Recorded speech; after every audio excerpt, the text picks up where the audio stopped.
A global wave of public outrage is rising on a scale we have never seen before. Across the United States, Israel, the United Kingdom, Japan, and beyond, the streets are burning at the same time. Different slogans, but one clear message. People have had enough. Let us start with the United States.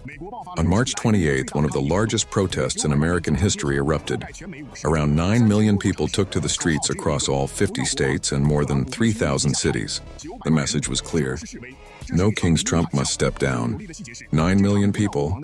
This is not just a protest, it is a political tsunami. And it did not stop at U.S. borders.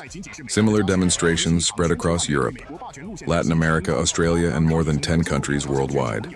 This is no longer just America's internal issue. It is becoming a global reaction to power and policy. When protests spread from the center of power to the rest of the world, it signals something deeper.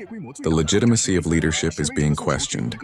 On the same day in Tel Aviv, Israel witnessed one of its largest anti-war protests. Clashes broke out between protesters and police. The demands were simple: end the war, change the leadership. The irony is clear. A government that once called for change elsewhere is now facing the same demand from its own people. War did not break the enemy. It shook the foundation at home. Economic pressure is rising. Defense systems are strained.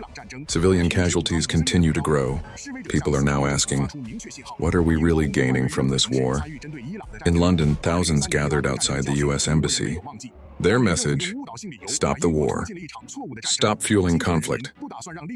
The public is sending a clear signal. They do not want another war like Iraq in 2003. That lesson has not been forgotten. In Japan, protests erupted on March 29th. The voices were loud. No constitutional changes. No military expansion. Put people before weapons. Citizens are demanding to protect Article 9, the foundation of Japan's post-war peace. Policies pushing militarization are being rejected by the people themselves. When you connect all these events, one thing becomes clear.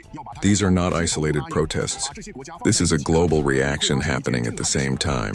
Americans rejecting war-driven politics. Israelis questioning leadership. Brits and Japanese resisting being pulled into conflict. Different reasons, but the same root cause. A war decided by a few but paid for by many. Why now? Because the cost is no longer distant. It is no longer just news, it is real life. Energy prices are rising. Inflation is draining savings. Casualties are no longer numbers, they are real people. When war becomes personal, silence turns into anger. 9 million people in the United States. Mass protests across multiple countries. The largest anti-war demonstrations in Israel. This is not random. This is a challenge to the legitimacy of war itself. Governments can ignore one protest, but they cannot ignore a world rising at the same time.